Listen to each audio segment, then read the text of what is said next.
El aumento de casos de coronavirus en todo el país, que coincide con lo que se llama la segunda ola, puso de nuevo en el centro de debate a la educación. Tiene que ser presencial o virtual, o quizás también estamos ocultando la ineficiencia de las políticas públicas en materia de gestión de la pandemia. Vamos a hablar de cómo va el proceso de presencialidad escolar en la provincia de Corrientes y también acerca de la investigación y la producción de aceite de cannabis para uso medicinal. Vamos a aclarar qué sucede en la Argentina hoy con la legislación relacionada con la tenencia de drogas para consumo personal. Esto es Escenarios.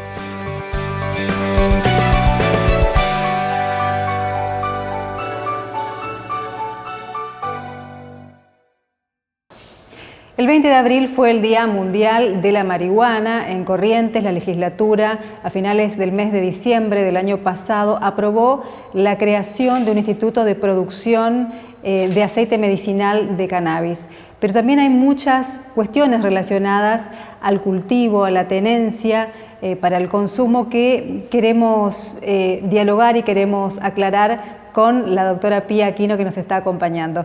¿Cómo estás, Pía? Muchas gracias por venir. No, muchísimas gracias a ustedes por la invitación, encantada de estar acá. Bueno, hay como un avance con relación al uso medicinal del cannabis. Claro, exactamente. Todo empezó en 2017, es decir, tiene su historia, su trayectoria a nivel nacional. Se crea la primera ley, la 27530, que regula este uso y también la investigación de lo que sería el cannabis medicinal. Por supuesto que traduciéndolo al uso humano, lo que más se habla son la expedición y la producción de lo que serían los aceites medicinales. Por supuesto que esto fue a nivel nacional, tuvo su recepción y hoy actualmente el último reglamento, el que más hizo hincapié, que también regulariza la producción, la inversión, cómo van a haber la distribución de esos aceites y lo que sería la obtención o la producción con los beneficios de lo que es la marihuana, todo desde la óptica de lo medicinal, por supuesto. Esto regularizó en noviembre del 2020 en el último reglamento fuerte que tuvo por parte de este gobierno. ¿Qué es lo que ocurre ahora en la actualidad? Por supuesto que esto manda y obliga a nivel nacional de que las provincias se adhieran a este procedimiento y que cada provincia de manera particular empiece a reglamentar estas cuestiones, ya sea cómo van a producir el aceite, también a su vez está todo muy organizado protocolarmente en el sentido de son muy metódicos y para cada paso de lo que es la producción de este aceite medicinal como también de los beneficios del que puedan obtener de este cannabis, va a tener, por ejemplo, tiene organismos propios. Por ejemplo, hay un laboratorio en específico, a su vez también para su investigación el CONICET también está aprobado, a su vez tiene un proceso de la manipulación, de la venta en farmacias. No va a ser directamente, sino que, por ejemplo, ahora recién en Corrientes estamos iniciando las pruebas piloto de lo que es el gobierno provincial, acá del gobernador Gustavo Valdés, están efectuando las primeras pruebas de la producción de este aceite. Claro, estamos hablando de la intervención del Estado en la producción y la distribución del aceite para uso medicinal exclusivamente. Sí. Sí. En específico siempre con fines terapéuticos y fines medicinales, porque se ha comprobado científicamente los múltiples beneficios que tiene esta manipulación y la obtención de estos beneficios del THC, por ejemplo, o del CBD que provienen de la marihuana. Ahora, por ejemplo, actualmente se van a expendir en farmacias y a su vez algo muy importante que quiero destacar es que va a haber una obligación, por ejemplo, por parte de las obras sociales de que efectivamente si hay una prescripción médica, es decir, alguien realmente necesita este aceite medicinal y tiene una prescripción que lo justifique, por ejemplo, si tenemos una obra social, estas están obligadas a otorgárselos. ¿Qué ocurre? Nosotros ya estuvimos viendo, tuvimos varios casos. Si la obra social no te da esa posibilidad a la cual vos tenés derecho a acceder, se efectúa un amparo de salud para exigir eso, pero ya ahora actualmente es obligatorio que todas las obras sociales, si vos necesitas efectivamente, legalmente, vas a tener que estar inscripta, por ejemplo, en un registro de personas terapéuticas, pacientes y o familiares de realmente gente enferma que necesita de este aceite medicinal o tiene un tratamiento terapéutico que es menester la utilización, uno tiene que poder acceder o farmacéuticamente a este beneficio o a su vez de su obra social. Bueno, también se aprobó en la Argentina el cultivo personal, digamos, y para la producción o para el uso para enfermedades, ¿no?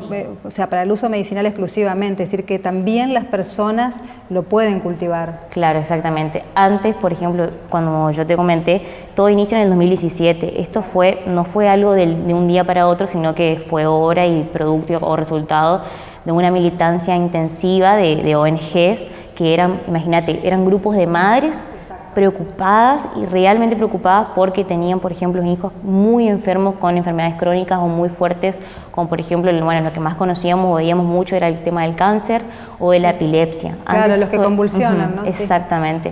Antes únicamente como que había una mirada centrada únicamente en esos dos eslabones, pero luego se fue viendo que ayuda a múltiples enfermedades, no tan solo esas dos fuertes, que era donde más observaba. Y el gran problema que había es que antes, por supuesto, el autocultivo estaba sumamente prohibido. A su vez también la compra ilegal o el hecho de pedir de afuera que nos otorguen estos productos. Eso era todo ilegal. Entonces, por ejemplo, las madres de las familias de estos pacientes enfermos con un grado alto de enfermedad, que por ejemplo, cómo las madres llegan a esta preocupación o a esta lucha, porque ya no habían otros medios terapéuticos para paliar los dolores de las enfermedades crónicas, por ejemplo. Claro. Entonces, luego de eso sí se produjo y, por ejemplo, en ese entonces estaba prohibido y ellos eran perseguidos legalmente y por las policías, por ejemplo, porque estaba prohibido el autocultivo y perseguían una pena privativa de prisión hasta 15 años, imagínate. Bueno, estamos hasta aquí, hablamos del tema del uso medicinal. Quédate un ratito más con nosotros y vamos a hablar cuando regresemos del cultivo y la tenencia para consumo. ¿Qué pasa? ¿Cuáles son las leyes vigentes? ¿Y qué es lo que tiene que saber el ciudadano? Enseguida volvemos.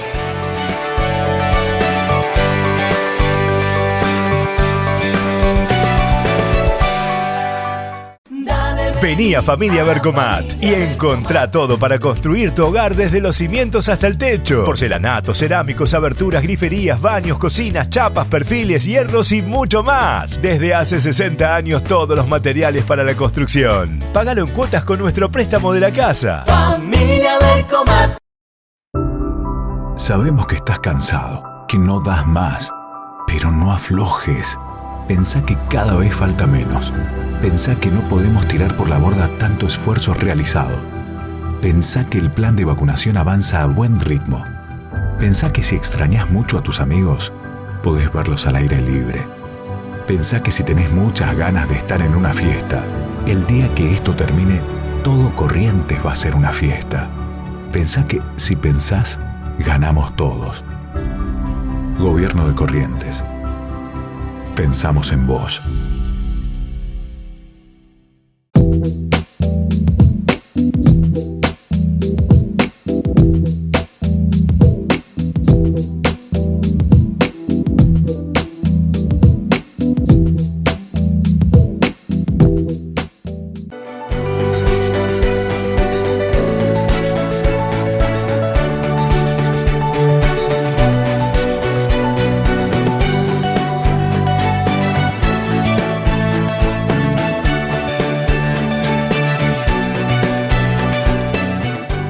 Recién hablábamos de la producción de aceite de cannabis y su uso medicinal. Ahora vamos a ver qué sucede, cuál es la ley vigente en la Argentina con relación a la tenencia para consumo. ¿Qué establece la ley? Bueno, en particular, cuando se habla de las acciones privadas, esto por supuesto es un amparo constitucional. Toda acción privada que uno emita en el resguardo de por ejemplo, de la protección domiciliaria o en su recinto domiciliario o en la esfera de la intimidad y lo privado, establece la ley que solamente queda reservado a Dios y, por supuesto, exento de los magistrados. Entonces, eso traducido en un idioma más castellano significa que lo que hagamos en nuestra esfera de la intimidad no compete a terceros, no compete a las autoridades y, por supuesto, queda exenta de su poder. Entonces, lo que hagamos en la intimidad no nos pueden juzgar o penar por ello. Pero, ahí está la llave de todo, pero siempre y cuando nuestras acciones privadas no comprometan a los otros o no perjudiquen a los otros.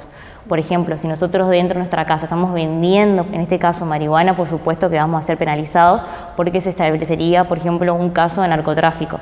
Pero si uno, por ejemplo, en este caso, en la esfera de su intimidad decide consumir un cigarrillo de marihuana, no va a ser penado hasta incluso si uno camina por la vía pública y tiene un cigarrillo consigo, se establece que no va a ser penado por la cantidad.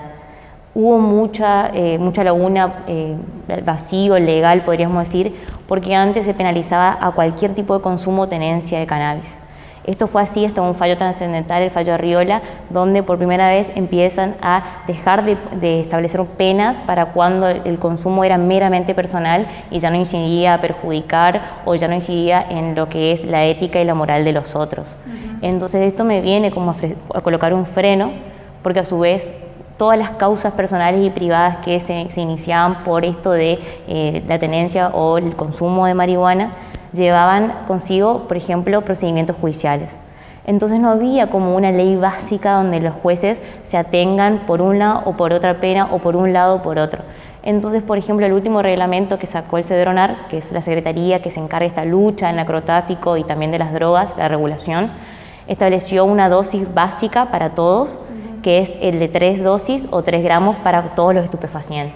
3 dosis sería ¿qué en el caso de la marihuana, por ejemplo? Por ejemplo, 3 dosis para las drogas en general y 3 gramos, que es eso, se pesa por gramos, digamos, 3 gramos de lo que sería una plantita de marihuana, un cogollo se le denomina a la planta en sí.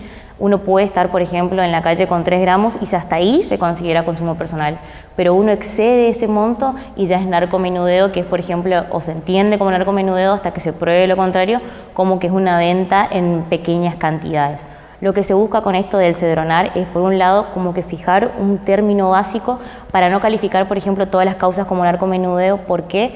Porque acumulan las causas, se hace más lenta la justicia y a su vez también veíamos como muchas personas eran acusadas como, por ejemplo, narcomenudeo y finalmente se comprobaba que era meramente consumo personal. Claro. ¿Quién es la autoridad competente a nivel federal y a nivel provincial? Porque hubo una desfederalización, digamos, de... Claro, y mira, a nivel nacional hay como un basamento básico, es decir, se están creando organizaciones que van a regular lo que es el consumo de cannabis, pero esto es meramente, lo legal es lo meramente del cannabis medicinal. Lo que es con el autocultivo o toda cuestión privada o todas cuestiones propias de que pueda ocurrir con la persona, en los casos de la judicialización se aclaran o se resuelven cada uno de manera individual. Se separan los términos, es decir, las causas de consumo y la pelea del narcotráfico, lo que son las drogas en general, se maneja de manera nacional o federal dependiendo de la competencia que se elija o dónde ocurrió el delito, por ejemplo. Claro, pero digamos, o sea, la Policía Federal en un momento era la única que tenía intervención en los casos relacionados con drogas. Ahora, no, hoy en día, claro, ya hoy en hay día una discriminación. claro, la Policía Provincial también lo puede hacer, también te puede detener en la calle. Sí, por supuesto. Si vos te encontrás, por ejemplo, en la comisión de un delito de venta o distribución, esto de narcomenudeo que hablábamos de la venta en pequeñas cantidades, por supuesto que hoy en día sí es competente, porque también se diseminó mucho lo que es la competencia de la investigación, porque también hubo una acumulación de casos. A su vez también con esto de aclarar el panorama de las dosis y los gramos, como que fue también el Estado organizándose. Esto también no diría que es nuevo, pero sí el hecho de la organización sí fue bastante nuevo en cuanto a la distribución de las funciones. Eso sí puedo decir que es un avance de que hay en cuanto a paralizar la criminalística policial. Claro, y en relación al cultivo, ¿se puede cultivar hoy en la casa marihuana? Uno que no tenga, por ejemplo, ni esté registrado a favor de un paciente que necesite legalmente cannabis encima de índole medicinal o para ese motivo, no, es sumamente prohibido. Claro, o sea que está penado pero por la claro, ley. ahí está como el vacío legal, porque está prohibido el autocultivo, por ejemplo, si uno no tiene como un motivo que lo justifique o alguna enfermedad que realmente justifique la producción. Pero a su vez lo que vos hagas en tu recinto domiciliario es meramente privado y personal mientras no afecte a otro. Entonces como que... Entonces queda libre a la interpretación, digamos. Claro, igualmente las causas cuando, por ejemplo, se efectúa o se observa estas situaciones realmente siguen y su procedimiento y siempre son caratuladas como venta de marihuana o narcotráfico o demás. ¿Tenés hay casos que pelear, de estos? hay que pelear. Claro, tenés casos sí, de actualmente estos. llevamos casos de defensa personal de personas que tenían para consumo meramente personal.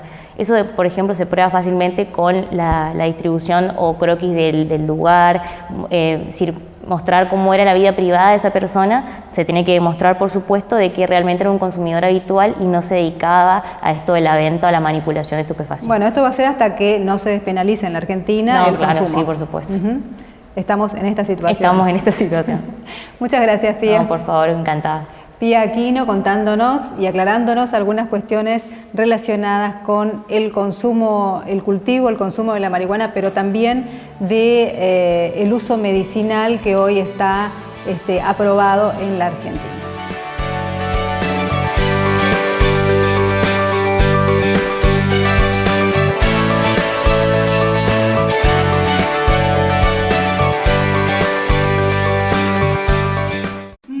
Vení a Familia Vercomat y encontrá todo para construir tu hogar desde los cimientos hasta el techo. Porcelanatos, cerámicos, aberturas, griferías, baños, cocinas, chapas, perfiles, hierros y mucho más. Desde hace 60 años todos los materiales para la construcción. Págalo en cuotas con nuestro préstamo de la casa. Familia Vercomat. Verte bien, hoy es un lindo día para verte bien, hoy es un lindo día para verte bien, hoy es un lindo día para verte bien,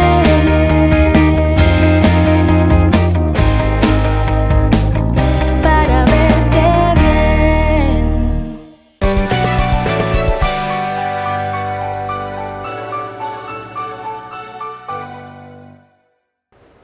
La pandemia nos demostró cuáles son las virtudes de la educación en presencialidad y bueno, la necesidad que hubo de pasar a la virtualidad durante todo el año pasado. Este año Corrientes y muchas jurisdicciones del país comenzaron las clases nuevamente con lo que se llama la presencialidad cuidada, que es, digamos, una mixtura entre la asistencia a las escuelas y las clases virtuales. Está con nosotros el subsecretario de Educación, profesor Julio Navias. Muchas gracias por estar con nosotros. Un gusto estar con ustedes y bueno, comentar y intercambiar un poco sobre lo que fue la experiencia del trabajo que llevamos adelante desde el Ministerio de Educación el año pasado y bueno, lo que estamos trabajando este año, ¿no? Claro, se ha aprendido mucho y se ha aprovechado ese aprendizaje para este año lograr este término mixto, ¿no? de presencialidad con virtualidad. Sí, así es. El año pasado, con la necesidad de suspender las clases presenciales debido a la pandemia, nosotros tuvimos que hacer modificar todo, adaptarnos a las circunstancias que nos tocaba atravesar, de algo que indudablemente impactó en todo el mundo, y tuvimos que reinventarnos, ¿no? Y creo que Corrientes estuvo a la altura de las circunstancias, porque tuvimos un trabajo muy arduo, tener que adaptar a la par que trabajábamos en el marco del Consejo Federal de Educación a nivel nacional, todo lo que tiene que ver con la normativa, porque era algo nuevo. Y después, sobre fin de año, nosotros habíamos logrado comenzar con clases presenciales. El año pasado, alrededor del mes de agosto, septiembre, hemos vuelto con 70 escuelas, sobre todo ubicadas en zona rural, ¿no? Escuelas de nivel primario, con baja matrícula, que nos permitió hacer una suerte de ensayo, digamos, de lo que se venía para este 2021, ¿no? Escuelas ubicadas en zona rural, de nivel secundario en escuelas agrotécnicas, alrededor de 70 establecimientos. Después, sobre fin de año, tuvimos que trabajar nuevamente la normativa, lo que nosotros le llamamos el calendario escolar, nuestra hoja de ruta para el 2021, y tuvimos, creo que nuestros equipos técnicos, mejor dicho, tuvieron la visión de establecer con las tres modalidades posibles para atravesar este 2021. Uno es el que usted decía recién, el sistema mixto o combinado, clases presenciales y virtuales, rotando por sistema muy comúnmente conocido como burbujas o grupos, ¿no? alternando presencialidad y virtualidad. Y bueno, y también está establecido en el calendario escolar y esperemos que no llegue esa situación de tener que hacerlo de manera virtual. Por supuesto que lo ideal es la presencialidad completa, cosa que hoy no es posible, pero nos hemos preparado de acuerdo a las circunstancias como vaya evolucionando esto, Bueno, ¿no? y con la experiencia que se tiene en lo que va del año, los protocolos sirven, hubo muchos contagios, hubo muchos casos en las escuelas, ¿cómo se actuó? Sí, este año nosotros hacemos una evaluación muy positiva cómo se viene trabajando y se viene haciendo un monitoreo, un seguimiento sobre la evolución de la pandemia en las distintas localidades del interior de la provincia. Y hay un sistema, una aplicación que se llama Cuidar Escuelas, desarrollado a nivel nacional, que nos permite coincidir con las afirmaciones de las autoridades nacionales cuando mencionaban que justamente las escuelas no es el foco, no es el centro donde se producen los contagios.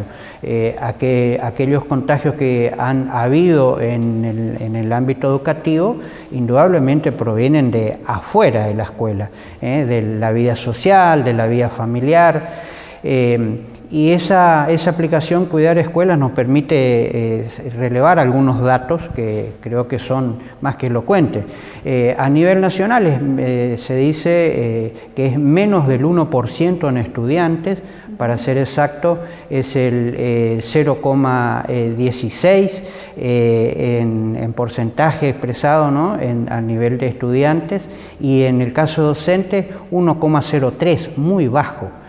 Si hablamos de corriente, esa misma aplicación nos permite relevar como dato que en estudiantes tenemos un 0,09% reportado. Y en el caso de docentes un poquito más, 1,12. O sea, es muy bajo el porcentaje de casos reportados. Eso nos permite, vuelvo a la afirmación, que en la escuela no se producen. No es el centro, no es el foco. Es un lugar, como lo dice la presencialidad cuidada, en el que la aplicación de los protocolos incluso hasta permite detectar aquellos posibles casos, ¿no? Porque al llegar a la escuela, en el acceso se controla la temperatura, se controla el uso del barbijo, y bueno, y se trabaja en el ámbito escolar en el mantenimiento de lo que es la DISPO, la distancia social, la limpieza, la higiene permanente de mano. Eso permite que no se traslade adentro de la escuela la problemática, ¿no? ¿Cómo va el proceso de vacunación de los docentes? ¿Qué porcentaje de docentes se vacunaron ya? Nosotros tenemos en este momento ya vacunados alrededor de casi 2.500 docentes, sobre un total de alrededor de 22.000. Hablamos siempre de los docentes que están frente a alumnos, trabajando en el aula frente a alumnos, porque el sistema tiene mucho más integrantes. Ahí ya tendríamos que incluirlo al personal directivo, supervisores, personal de limpieza, ¿no? Personal de limpieza, o sea, el personal de servicio, etcétera. Pero estamos en 9.500 docentes vacunados. Ahora bajó la edad. Se habilitó justamente el día de ayer, así que de acuerdo a la disponibilidad de vacunas vamos a seguir avanzando, y por supuesto eso va a llevar tranquilidad a todos los colegas, ¿no es cierto?, para estar con la cobertura necesaria y poder trabajar mucho más tranquilo, claro. por supuesto, ¿no? En el interior, los municipios que volvieron a fase 3 siguen también con las clases. Seguimos trabajando de igual manera. Esto fue ratificado la semana pasada en una reunión que se hizo con el Comité de Crisis, con el Ministerio de Salud Pública y el señor gobernador. Nuestra ministra, luego de esa reunión, a través de los medios, ratificó que vamos a continuar trabajando de esta manera, independientemente de las fases. Por supuesto, como le decía, a través de la aplicación del Cuidar Escuela, acá a través del Ministerio de Salud Pública, la Dirección de Epidemiología de Salud Pública, estamos permanentemente en contacto, intercambiando información y evaluando cómo continúa la situación epidemiológica, ¿no? Y en la medida que la situación lo permita, se va a seguir trabajando de esta manera combinada, presencial y virtual. Bueno, muchísimas gracias por estar con nosotros. Esperamos que su próxima visita podamos hablar de otros temas que también son importantes dentro de la educación, pero la emergencia hoy es la pandemia. Bueno, muchísimas gracias y bueno, a disposición cuando lo considere. Continuamos en Escenarios.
Te esperamos el próximo jueves a las 13 horas en simultáneo en nuestras redes, Escenarios TV y en Sintonía 7 de Cablevisión, y te invitamos a seguirnos, por supuesto, en nuestro canal de YouTube, donde vas a poder encontrar todos nuestros programas.